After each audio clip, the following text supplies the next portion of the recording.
ছোটবেলা থেকে চানাচুর বলতে আমার একটাই পছন্দ, মুখরোচক, স্বাদে স্বাস্থ্যে।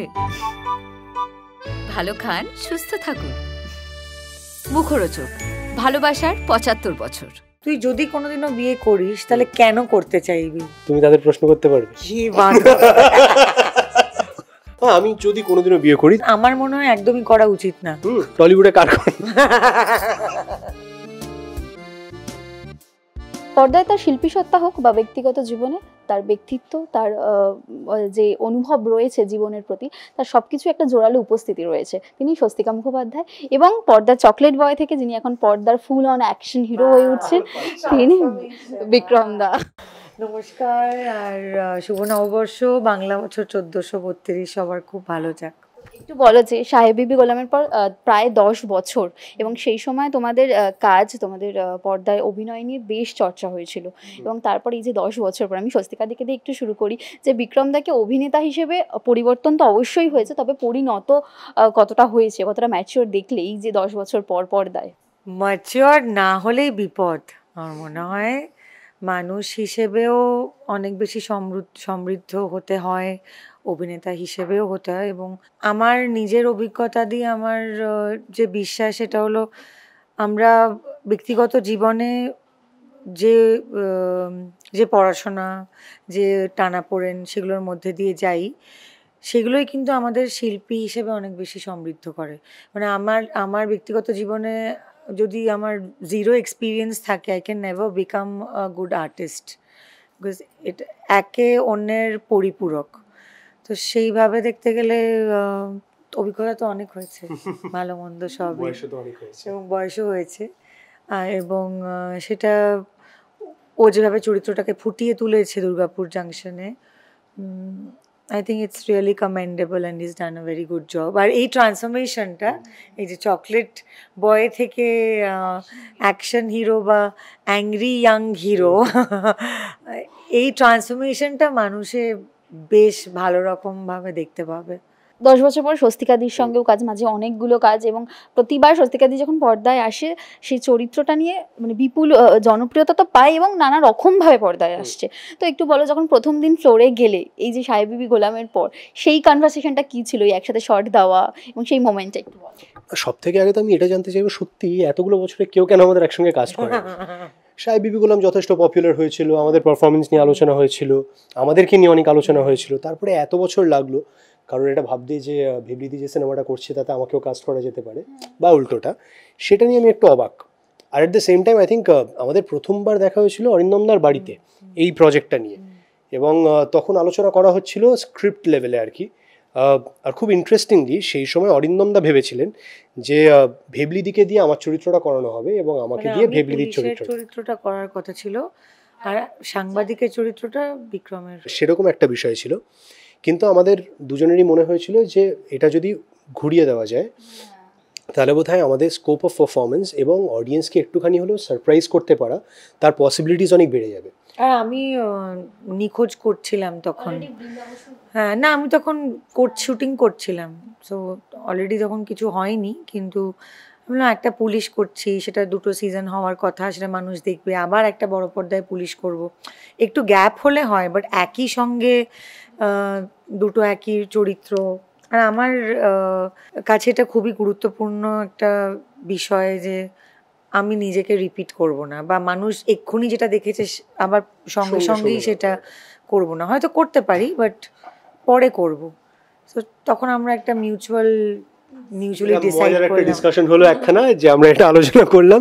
আর আমারও মাথায় ছিল যে যেরকমভাবে এই চরিত্রটা করার আগে আমার মাথায় যে জিনিসটা ছিল যে যেরকম লুক ক্রিয়েট করা যেতে পারে, পারফরমেন্সের মধ্যে যে এলিমেন্টগুলো অ্যাড করা যেতে পারে, একটা লোকের একটা বেসিক অ্যাঙ্গার ইস্যু আছে, সেইটা কীভাবে ইউজ করা যেতে পারে। আমার মনে হয়েছিল যে এরকম চরিত্র এইভাবে যেহেতু আমি করিনি, ফাউল মাউথ, গালমন্দ করে কথা বলে, এই সবটা মিলিয়ে একটা অন্য ধরনের চরিত্র আমিও তৈরি করার সুযোগ পাবো। তো সেইখান থেকে ভেবলিদির আমার একটা কনভারসেশন হয়, অরিন্দমদাও ছিলেন, যে যদি এইটা হয় তাহলে খুব ইন্টারেস্টিং হয়, and we came to this conclusion. তারপরে তো অবভিয়াসলি বাকিটা আমরা এখন পর্দায় দেখতে পাচ্ছি। আমি বিক্রমদার কথা ধরে একটা কথাতে আসি যে এই যে তুমি বললে না যে 10 বছর কেন কাস্ট করেনি, সাহেব বেবি গোলামে এরকম একটা মানে চরিত্র এরকম এতটা আলোচনা হয়েছে, তো যদি বলো যে একটা প্রেমের ছবিতেও তো তোমাদের দেখা যেত এই যে জুটি হিসেবে একটা মিষ্টি প্রেমের গল্প। এক্ষুনি বলছিলাম যে এরকম যদি কেউ কাস্ট করতো আমাদের দুজনকে, যেখানে আমরা একটা প্রেমের সিনেমা করতাম, আমার তো মজাই হতো। It can B A fun film, সুন্দর রমকম একখানা করতে চাও, কেউ লাইট হার্ট, খুব লাইট হার্টেড মজার সিনেমা। আমাকে কেউ লাইট হার্টেড কিছু দিতেই চায় না, তোমাকে কোনো কঠিন কঠিন ডায়লগ বলতে হবে না, খুবই গভীর গাঢ় চরিত্র। আমি আর আমার গার্লফ্রেন্ডস এর জোনের একটা সিনেমা আর কি, মজা। এটা করতে পারলে তো ভালোই হবে, আমি অন্তত একটু রিলিফ বোধ করব। তোমাকেও দেখা যায় সেক্ষেত্রে, তো দেখা যাক যদি এরকম একটা লাইট সময়ের মধ্যে দিয়েই যাচ্ছি না, আমাদের সমাজটার মধ্যে লাইট আর কিছু নেই, এবং সময়টার মধ্যেও লাইট কিছু নেই। প্রত্যেক দিনই কিছু না কিছু একটা ঘটনা ঘটছে যেটা মানুষকে খুবই কষ্ট দিচ্ছে, একটা বিড়ম্বনার বিষয়। এই সমাজ চেঞ্জ হওয়ার সঙ্গে সঙ্গেই বোধহয় আমাদের সিনেমার ল্যাঙ্গুয়েজও চেঞ্জ হয়েছে। তুমি ভেবে দেখো, ধরো একটা এমন সময় ছিল মাঝখানে যখন সত্যি আমরা 80s অন্য ধরনের সিনেমা দেখেছিলাম, খুবই লাইট হার্টেড প্রচুর সিনেমা দেখতাম, বাংলায় হিন্দিতে সবেতেই। কমপ্লিকেশন ছিল না তো তখন জীবনে, এখন আমাদের জীবনেও এত কমপ্লিকেশন বাড়ছে, এবং তার প্রতিচ্ছবি আমরাও কি মানুষ হিসেবে অনেক বেশি লেয়ার্ড, কমপ্লিকেটেড হয়ে যাচ্ছি। আমি ভীষণ ইজি বাবা, I don't know about you. এখানে একটা কথা বলা যায় যে এই যে প্রেমের ছবি একদম সহজ স্বাভাবিক একটা গল্প আমি যদি বলি, সেটা কোথাও ওই বক্স অফিস সাফল্য যেটা আছে সেটাকে হারিয়ে যায়, বা ওই মানে প্রডিউসার বা ডিরেক্টর ওই কনফিডেন্সটা পায় না কি এরকম মিষ্টি একটা প্রেমের গল্প হোক, সেটা তোমাদের জুটি হোক বা যে কোনো জুটি। তুমি যেটা বলে যে সব ছবি ভীষণ কমপ্লিকেটেড হয়ে যাচ্ছে, থ্রিলার ধর্মী হচ্ছে নয়, খুব অ্যাকশন, নানা রকম বিষয় থাকছে। দেখো, মানুষ যেটা দেখতে চাইছে সেটাই লোকে বানাবে। মানুষ যদি প্রেমের গল্প দেখতে ভালোবাসতো তাহলে প্রেমের গল্প আরো অনেক বেশি হতো। বক্স অফিসে যে কি চলবে আর কি চলবে না, আর মানুষের যে কোনটা ভাল লাগবে আর কোনটা ভাল লাগবে না, এটা মানুষ ছাড়া আর কেউ জানে না। মানে ভগবানও কেউই জানে না খুব একটা। ভগবানের প্রেডিকশন এই ক্ষেত্রে ফেল করে যেতে পারে। সো আমি তো নিজে খুব থ্রিলার দেখতে ভালোবাসি, আমি প্রেমের ছবি দেখতেই চাই না। মানে আমাকে যদি কোনোদিন অপশন দেওয়া হয় যে choose between a love story and a thriller, I will go for the thriller. আমি খুবই ক্রাইম জাতীয় জিনিস দেখতে ভালোবাসি, সেই জন্য ক্রাইম থ্রিলার যত হয় ততই ভালো। হ্যাঁ, তোমার পরপর যদি কয়েকটা ছবি দেখি সেক্ষেত্রে পরপর তুমি থ্রিলারেই কাজ করেছো, এটাও বোধহয় ভালো লাগা থেকেই। না, যে ধরনের কাজগুলো আমার কাছে আসে তার মধ্যে এই ছবিগুলো আমার মনে হয়েছিল যে আমি করতে পারি, আমার করতে ভালো লেগেছিল।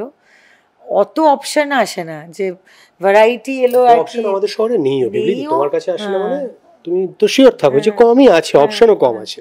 বাট আমি খুব ধরা বাই গডস গ্রেস আমি বেশ কয়েকটা প্রেমের ছবি করেছি গত বছর তিনেকের মধ্যে। তার মধ্যে শহরের উষ্ণতম দিনের মতো একটা সিনেমা আছে যেটা প্রচণ্ড জনপ্রিয় হয়েছে।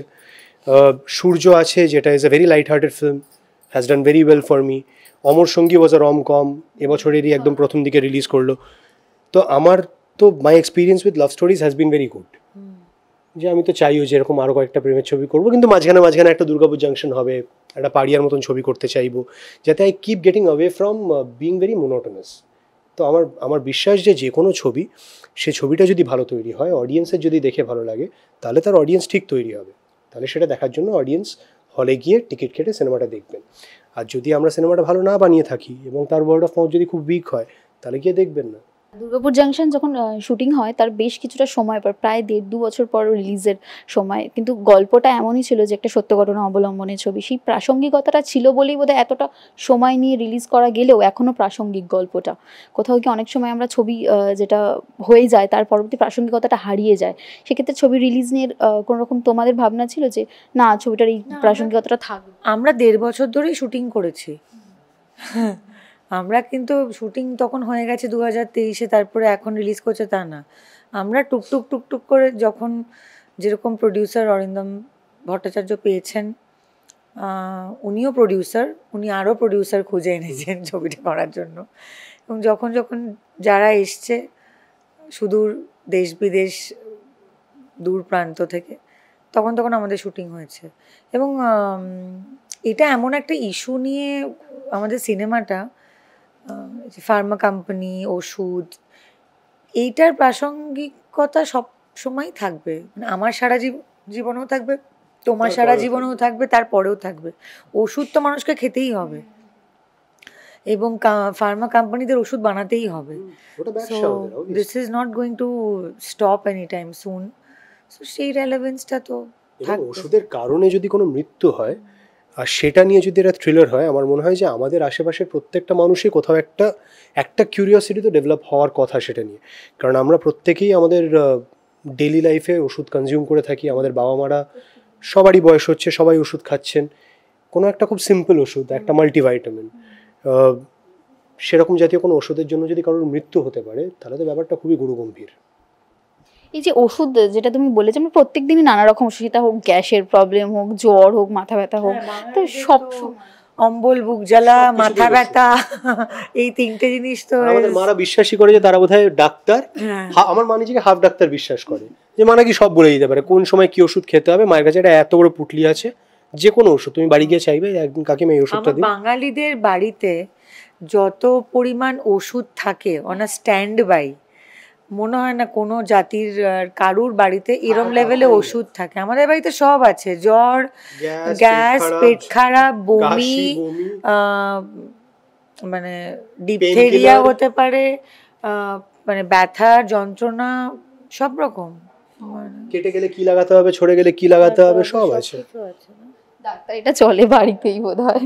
তো এই যে এখন এই যে জাল ওষুধ সিনেমাও হচ্ছে এবং যেটা সমাজের ক্ষেত্রেও আমরা দেখেছি, তো কোথাও গিয়ে মনে হয় কখনো যে কত ভুল ওষুধ খেয়ে ফেলেছি? প্রচুর। আমি বিশ্বাস করি, আমি এমন ওষুধ খেতে একদম ভালোবাসি না। আমার মা ঠিক ওষুধ খেতে যতটা ভালোবাসে আমি ততটা অপছন্দ করি। সুতরাং আমার খুব এক্সট্রিম সিচুয়েশন না হলে আমি ওষুধ খাই না। কারণ আমার সত্যি মনে হয় যে আমাদের শরীর যেরকমভাবে তৈরি হয়েছে, তাতে অনেক কিছু ছোটোখাটো জিনিস আমরা নিজেরা এমনি হিল করে ফেলতে পারি। আমাদের শরীর কেপেবল তাতে। যত বেশি আমি মানে অপ্রয়োজনে ওষুধ খাওয়াটার হ্যাবিটটা তৈরি করে ফেলবো, আমার শরীর নিজে থেকে হিল করার ক্ষমতা হারিয়ে ফেলবে আর কি। মানে আর bodies will be dependent on that medicine. সেটা আমি করতে চাই না, যে অল্প জ্বর হলো ওষুধ খেয়ে নিলাম বা অল্প পেট খারাপ হলো ওষুধ খেয়ে নিলাম। সেই জিনিসটা আমি যতটা অ্যাভয়েড করতে পারি অ্যাভয়েড করি। স্বস্তিকাদের ক্ষেত্রেও কি তাই? ঘুম না হলেও একটা ওষুধ? আমার ইনসোমনিয়া আছে, আমার ঘুমের ওষুধ খেতেই হয়, উইচ ইজ ডক্টর প্রেসক্রাইবড। আমি নিজে ডাক্তারি করিনি।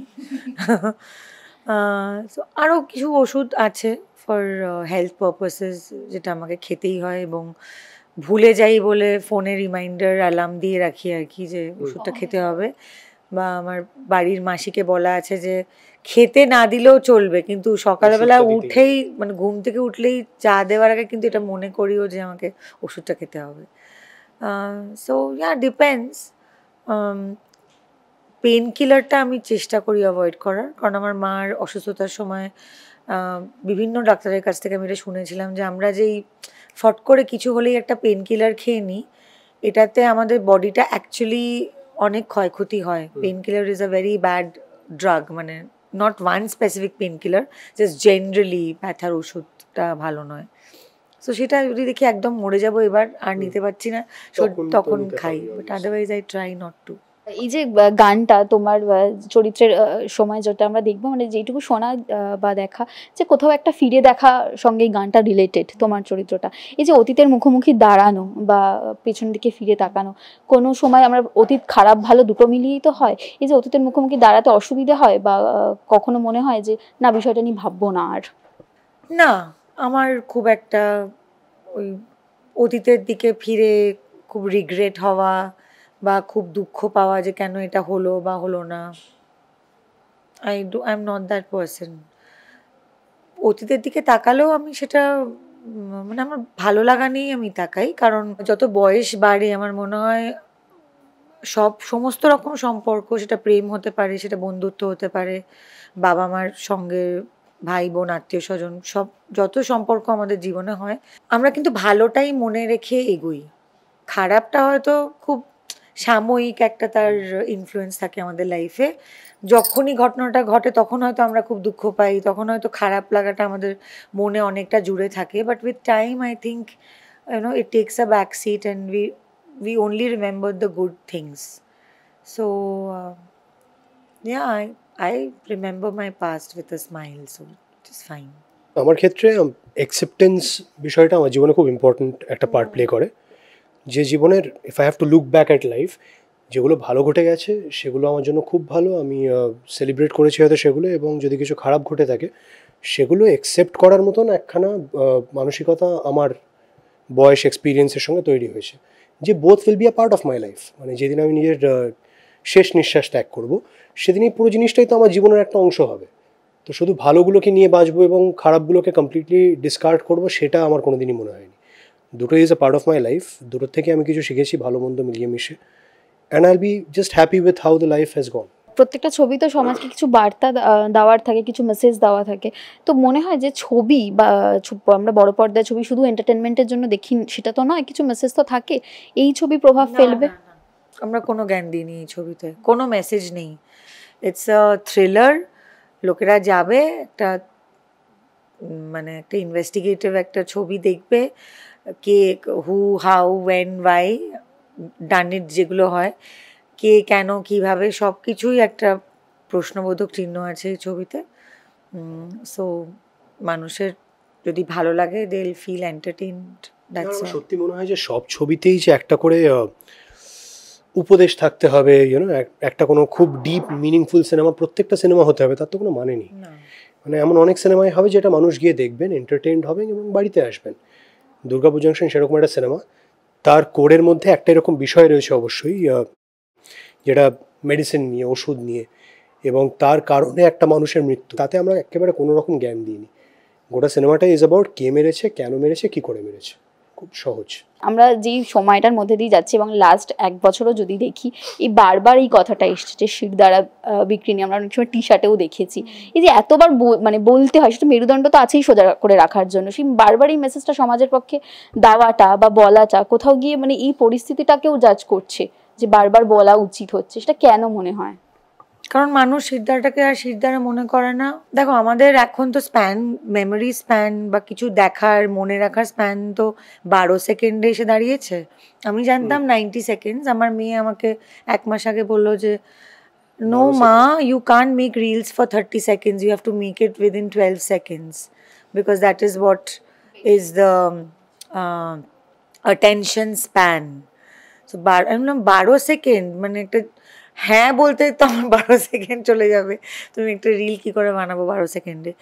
তো যাদের জেনারেশন, আমাদের কাছে সত্যি 12 সেকেন্ড তো আমরা ভাবতে গিয়ে বেরিয়ে যায় 12 তো সেকেন্ড। অ্যাটেনশন স্প্যান যেখানে 12 সেকেন্ড, সেখানে তো একই কথা বারবার বারবার বারবার বলে যেতেই হবে, না হলে মানুষের মনেও থাকবে না, ভেতরেও ঢুকবে না, বোধোদয়ও হবে না, তো বারবার বলতে হবে। আর আমার ঠিক মনে নেই যে এই ডায়লগটা অরিন্দম দা লিখেছিল নাকি আমি ঢুকিয়েছি। হতে পারে, হাইলি পসিবল। আমি পসিবল যে এটা আমি বলেছি যে না এটা আমাকে বলতেই হবে বলে আমি বলেছি, সেটার পসিবিলিটি বেশি। আমার তো মনে হয় বেশি। তাহলে তুমি হয়তো বল। তবে একটাই শেষ প্রশ্ন করব আমি, যেটা তুমি এখানে সাংবাদিকের চরিত্রে অভিনয় করছো, যদি পেস্ট্রি রিপোর্টার হিসেবে 3 জনকে 3টে প্রশ্ন করতে বলা হয়, তুমি কাকে কোন প্রশ্ন করবে? ধরো একটা বিক্রম দাই বলছি যে বিক্রম দাকে একটা প্রশ্ন করতে হবে যেটা মানে করা হয়নি কখনো, তোমার কাছে অপশন রয়েছে, তুমি করতে পারো। বিক্রম দাকে কি যে প্রশ্ন করবে বেবলিদি, আমি ভাবছি বসে কি করবে, ভাবছি আমি। প্রশ্ন কি কঠিন? প্রশ্ন কঠিন না, মানে কি করব, পেজ 3 মানেই তো কিছু একটা স্টুপিড এন্টারটেইনিং প্রশ্ন রসালো। আমি কবে বিয়ে করব? না প্লিজ, প্যাথেটিক। এটাতেই তোদের ইন্টারেস্ট না, শিট। কে কবে বিয়ে করবে? আমি জিজ্ঞাসা করেছি তুমি কোথায় দুর্গাপুর জাংশন থেকে তুমি বিয়েতে চলে গেলে। তুই যদি কোনোদিনও বিয়ে করিস তাহলে কেন করতে চাইবি? কারণ আমার মনে হয় একদমই করা উচিত না। হ্যাঁ, আমি যদি কোনোদিনও বিয়ে করি তাহলে শুধুমাত্র কম্প্যানিয়নশিপের জন্য বিয়ে করব। এমন কাউকে বিয়ে করব যার সঙ্গে আমি বেড়াতে খুব ভালোবাসি, বাড়িতে ল্যাদ খেতে ভালোবাসি, একটু বেরিয়ে খাবার খেতে ভালোবাসি, হাঁটতে ভালোবাসি। প্রাইমারি কারণ হবে কম্প্যানিয়নশিপ, এর বাইরে কোনো কারণ আমার কাছে বিয়ে করার মতো নেই।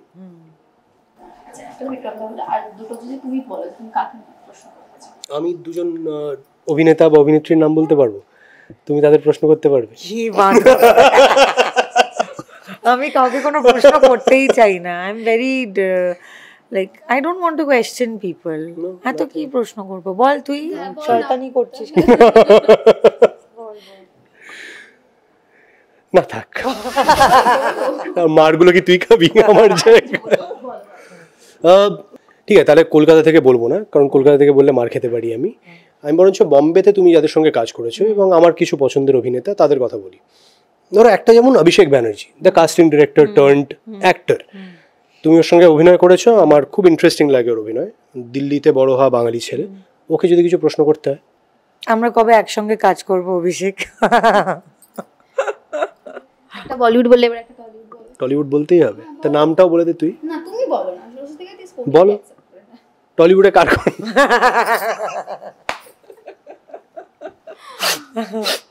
তো অরিন্দম ভট্টাচার্যকে আমি একটা প্রশ্ন করতে চাই। 25 তারিখ যে আরো একটা ছবি রিলিজ হতে চলেছে, তার পোস্টার হোর্ডিং টোডিং পড়ে গেছে, তো আমাদের ছবিটার হোর্ডিং পোস্টার গুলো কবে পড়বে এবং কখন? কারণ ওনার সঙ্গে আজকে আমার সকালে যখন কথা হলো তখন উনি বললেন যে এই তো কালকেই রাত্রিরেই সাউথে সব লাগানো হয়ে গেছে।